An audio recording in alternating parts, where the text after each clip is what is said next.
Wait, hold on. Oh, Hey, Vernon. good morning. We are in the line, getting ready to go into the Temple Mount. This is day 2 of our trip to Israel. Yep, how long is the line? Long? Very long. Oh my gosh. Yeah.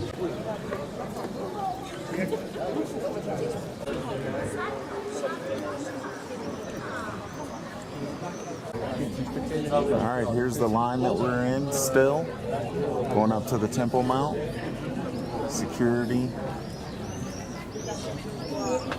Yeah.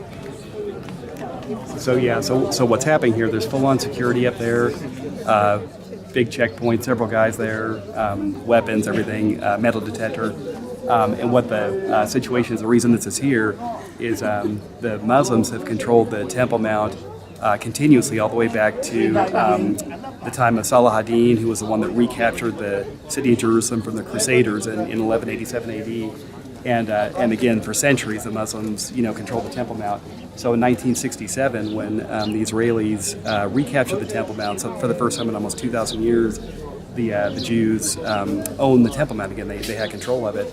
But within a couple of days, I believe he was the commander of the Israeli armed forces at the time, Moshe Dayan, made the decision that in order not to stir things up worse, they had just, again, recaptured the old city of Jerusalem, the Temple Mount, after almost 2,000 years from the Arabs. Huge wars, the Six-Day War in 1967. This was on June 7th, 1967. He made the decision to leave the Temple Mount in the control of the Muslims.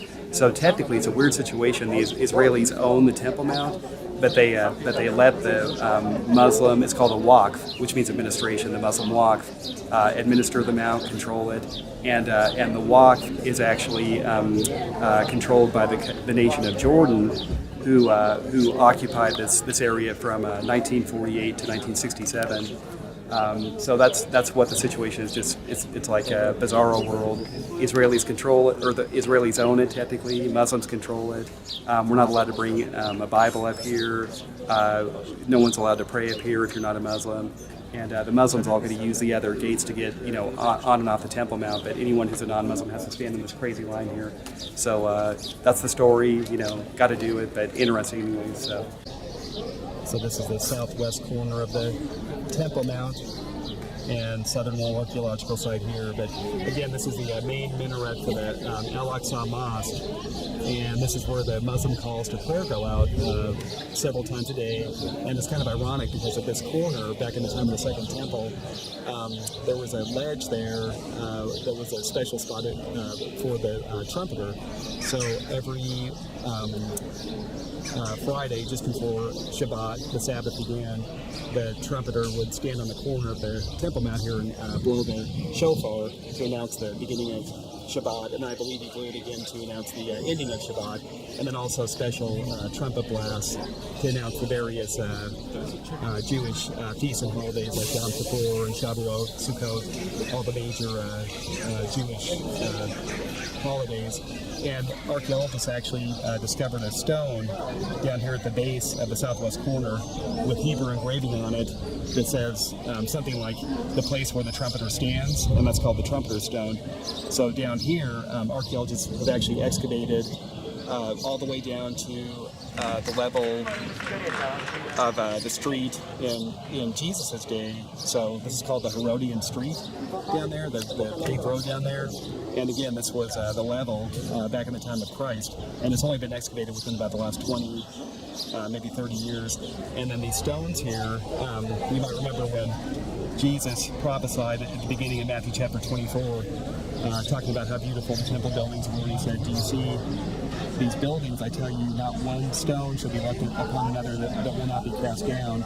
And then sure enough, about 30 some odd years after he was crucified, the Roman legions came in 70 AD and completely destroyed the temple, all the buildings up here, and threw all the stones down. And these are actual stones from when the Romans destroyed the temple and the buildings in the time of Christ. And these stones aren't actually from the temple building itself, but probably from the royal stoa, which stood up here, which I'll talk about once we get up there, if we ever get up there. Are we still waiting to get in?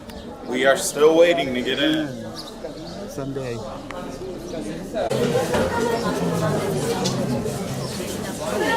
This is the chief rabbinate of Israel says, according to Torah law, entering the Temple Mount area is strictly forbidden due to the holiness of the site. So the chief rabbi of Israel, his position is no one should go up here just because, they can't say for sure what the holy spots are, where you should walk or where you shouldn't. But we're going. And most Jews actually obey that request not to ascend the mount, but there's groups of Jews that are kind of activist. It's like protest groups that actually go up on the mount on a regular basis. Rabbi Richmond actually leads a group. Chaim Richmond, he's the international director of the Temple Institute. I actually interviewed him when I was in Israel 2 years ago in 2012. And he actually leads groups up here, small groups, as kind of a protest movement, and they stick to the outer perimeter of the Temple Mount, but they go up there and they're not allowed to pray. They can get arrested for praying, but just them going up there is considered an act of provocation by the Muslims. So it usually results in riots. Everybody knows it's going to happen, but the Jews are protesting, the Muslims are protesting back, and it makes for some great drama.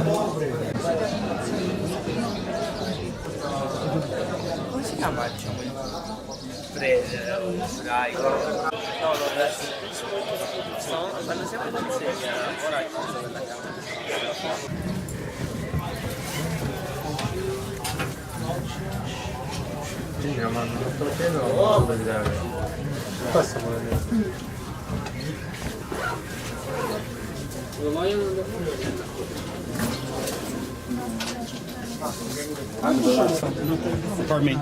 Thank you. How's it going?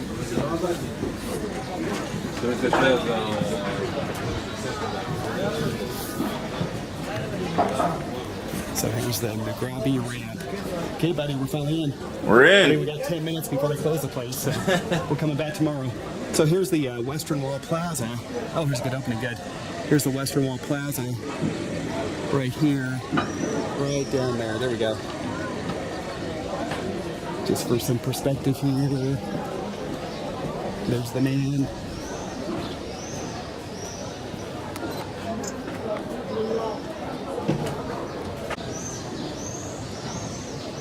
There's another look at the women's section of the Western Wall. But in 2013, which was the year after I was here, last time I read about this, they opened a new prayer area down around the Southern Wall Archaeological Site, so right down there, and we're going to check that out, but it's much more liberal, men and women play together, and et cetera, so we're going to check that out.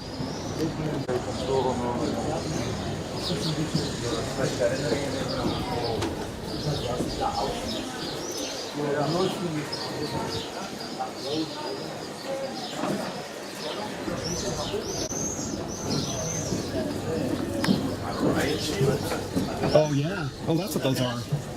Riot shields. Wow. Didn't see those last time. Yeah, they had one recently, last week or two. So.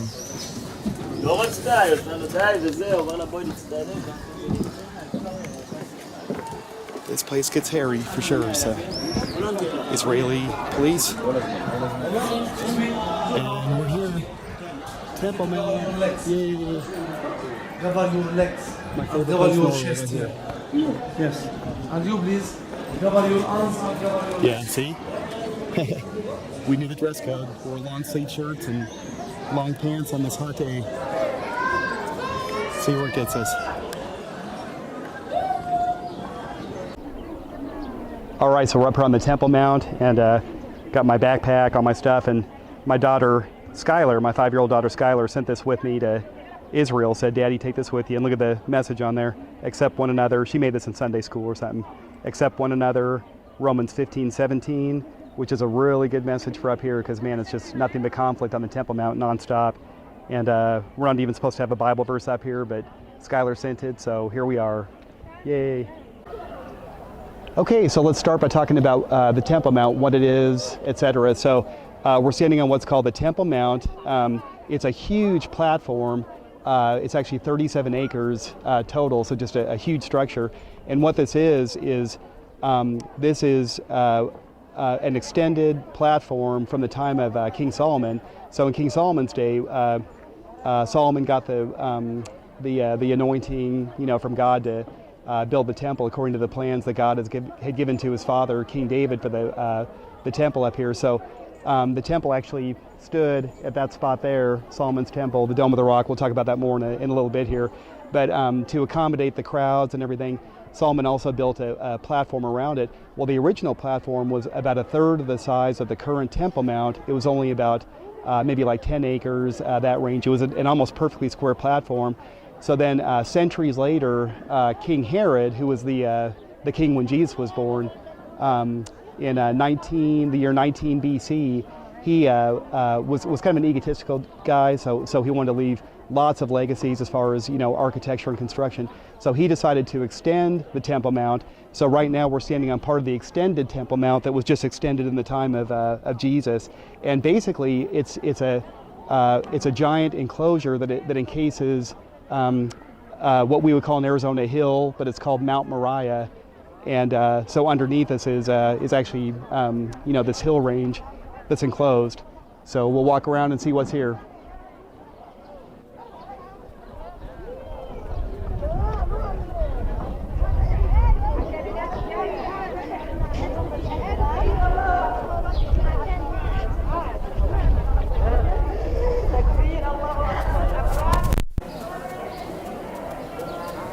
So King Herod again greatly expanded the Temple Mount.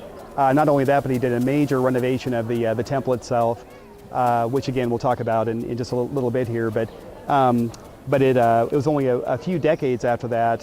That was called the Second Temple that Herod renovated, or more precisely Herod's Temple. And a few decades after that, of course, Jesus was on the earth and had his ministry.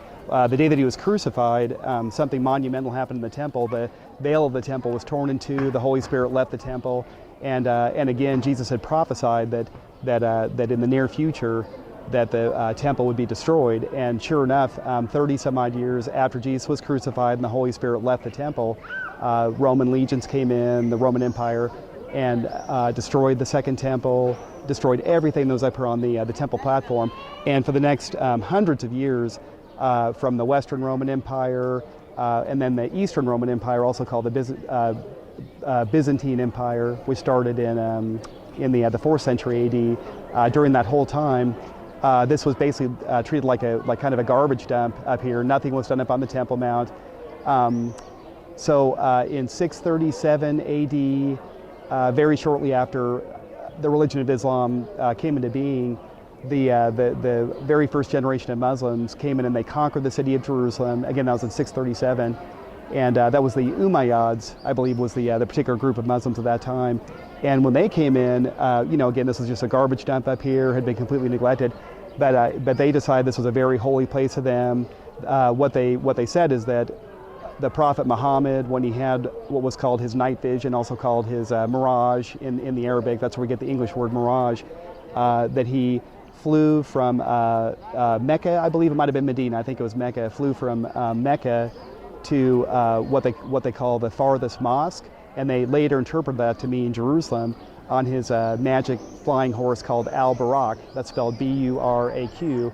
He tied up Al-Barak down right by the western wall, is what the story is, and then prayed at what, again, the Quran calls the farthest mosque.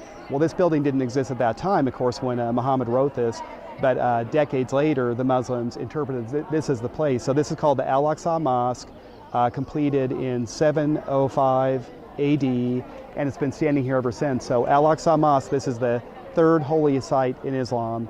So very, very important place, and needless to say, part of the center of the whole conflict between the Jews and the Muslims, and really the whole world comes down to this place.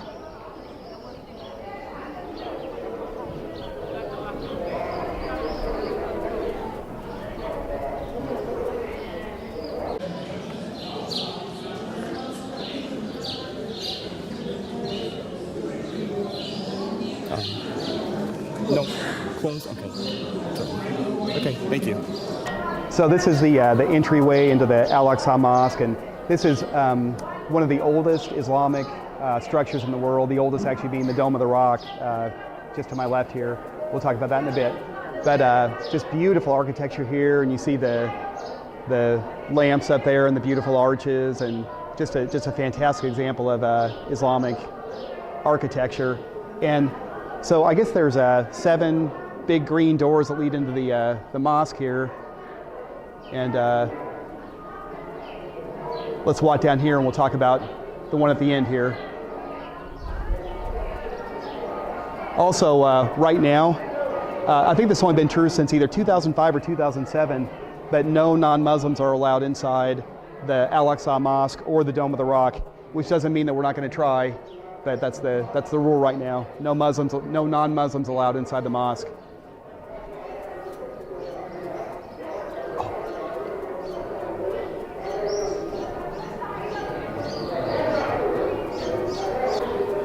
But it looks like. Oh, I'm sorry. What? Oh, okay. Can we walk over here? Okay, that's okay. Come over here. Yeah. The door of the mosque is open, so.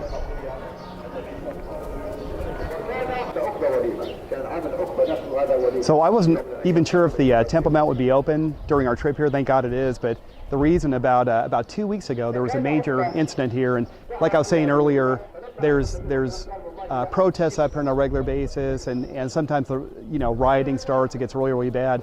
Well, there was a particularly bad one here just about 2 weeks ago, and I'll insert a little clip of it here in the video. So maybe I'm showing it here.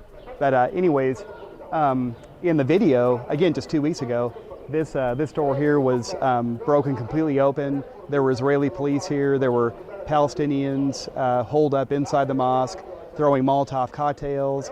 The Israeli police were throwing tear gas into the mosque, shooting rubber bullets at the protesters, and no one was killed during these riotings during this particular riot. But all this furniture here was knocked over and smashed, and it looked like things had been thrown from outside the mosque. So full-on riot here just 2 weeks ago, and thank God for us, it's peaceful today, so we can come up here and show it to you. But it happens on a regular basis. It's a serious place up here.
So we see Palestinian kids up here playing soccer, and this is, I'm not saying they mean it this way necessarily, but this is actually another of the provocations. The Jews get really angry about this. This is considered just another way of defiling what's supposed to be a very holy place up here. Another one is the trees that you see planted up here.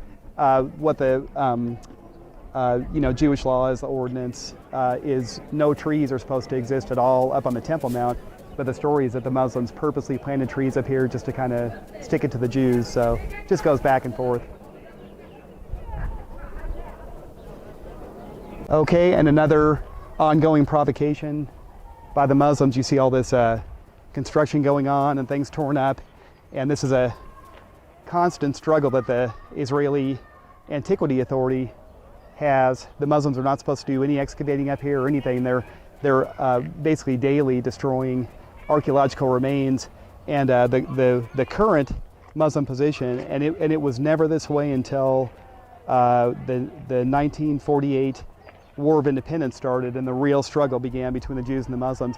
But the current position of the Muslims is that there never was a Jewish temple up here, that this is not a Jewish site, that it's always been Muslim, and what the story is that the Muslims are purposely trying to destroy any archaeological remains, any archaeological evidence that there was ever a Jewish presence up on the Temple Mount. And down here we see, scaffolding, and we see a area built down here. This is called Solomon Stables, and let's walk over and talk more about it over here.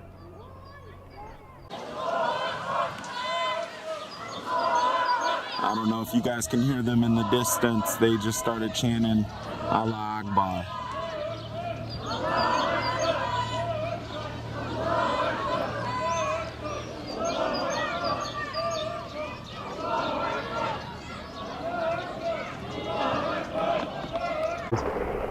So again, this is called Solomon Stables down here, and first of all, the reason it's called that is that during the time of the Crusades, so the first Crusade came in 1099 AD, and the Crusaders recaptured Jerusalem from the Muslims, and they actually held it for 88 years until 1187 AD. So the Crusaders, owned and controlled Jerusalem, the Temple Mount, everything. Well, the Crusaders thought that this underground area, which I believe during the time of the Second Temple was just storage or something like that, but what they interpreted as was that it was stables used by King Solomon for his horses.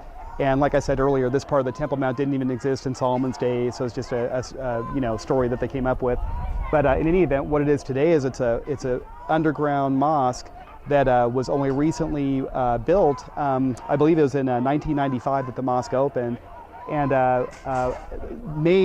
another major provocation here.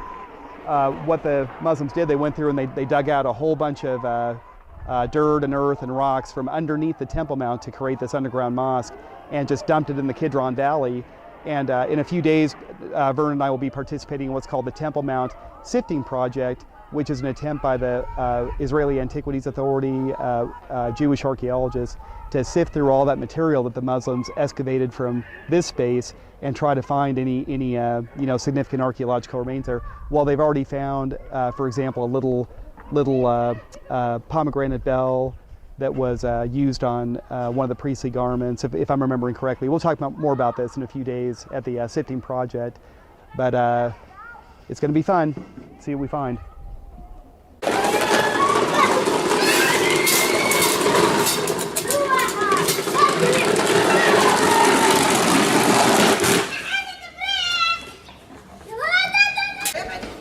The name for this Al-Marwani Mosque. Yeah, and this goes underneath the Temple Mount. And so we're not Muslim, Vernon and I, so we're not allowed to go down there. And so Some people he give him name Solomon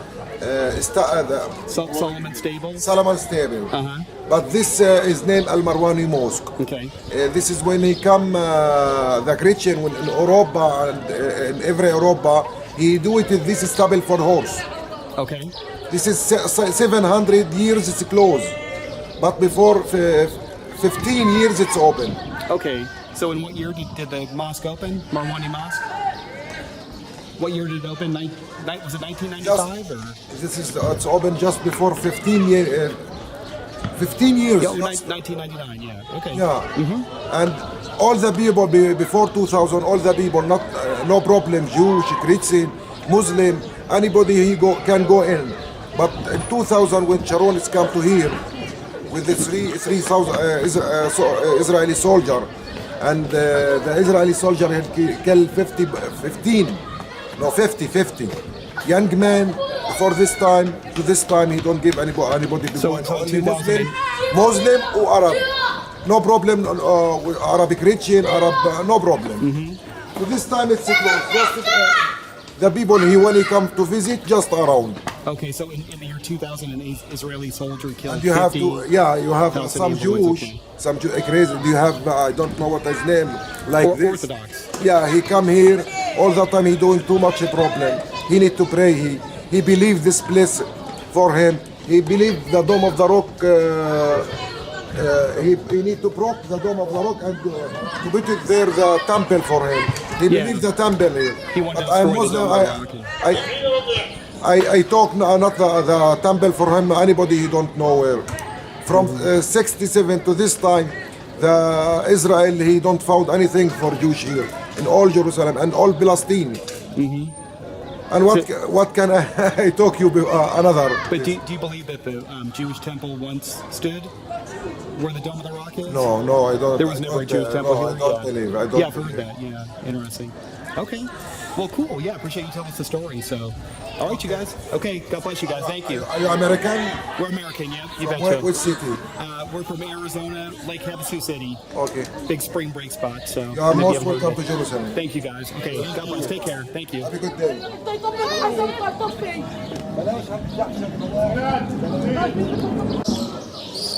All right, it's time to leave the Temple Mount for the moment, but we will be back, and we'll be hitting the Dome of the Rock later today. So here's the exit.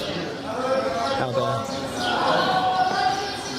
non-Muslims are required to exit the Temple Mount. This takes us out into the Muslim quarter, which we haven't been to yet on this trip. So Muslim quarter of the old city. Here we come.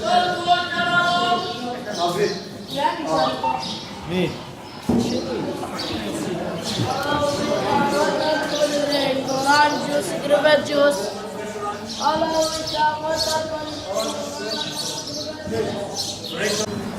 So, Vernon and I are up in the Muslim quarter, waiting for a little bit until the Temple Mount reopens, and then we're going to go back up there.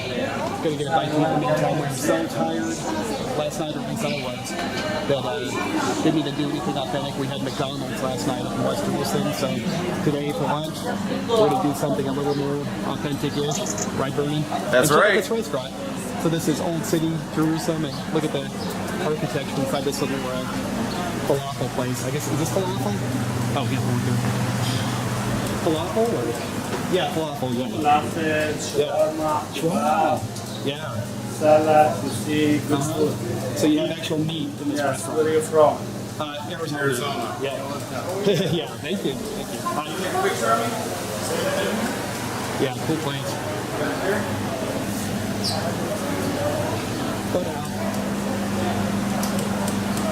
All right, so I said our first meal in Jerusalem was This is McDonald's. our real first meal, regardless of what he says. This is the Vernon set me first straight. local food. This is it, man, local This flavor. is it. So what are we eating here? We're eating shawarma, lamb shawarma. Yeah, buddy. And then all this. And we didn't know what this was, but he told. The only thing I got was that this has tomatoes in it, and this is coleslaw and cabbage. Okay. And obviously hummus. Hummus, Other and than then that, got a little pita bread for the house. Pita bread. And we're golden. And then how old is this building? What they got? 900 years. 900-year restaurant. But the food looks fresh. Looks So- really good. All right, so stop filming so I can eat. So here's the restaurant that we just ate at. That's the Muslim quarter, Temple Mount to the right, and then just this fast was the Jewish quarter. And we're actually on Misgav Ladakh Street, which is our street that we're staying on. And Dr. Baki's house is just right over. So here's where we just walked up from, Misgav Ladakh Street. And this is actually my room right here. That's my bedroom window right there with the flag hanging down. And here's the place, 11 Misgav Ladakh Street. So right here, bud. Dr. Baki's house.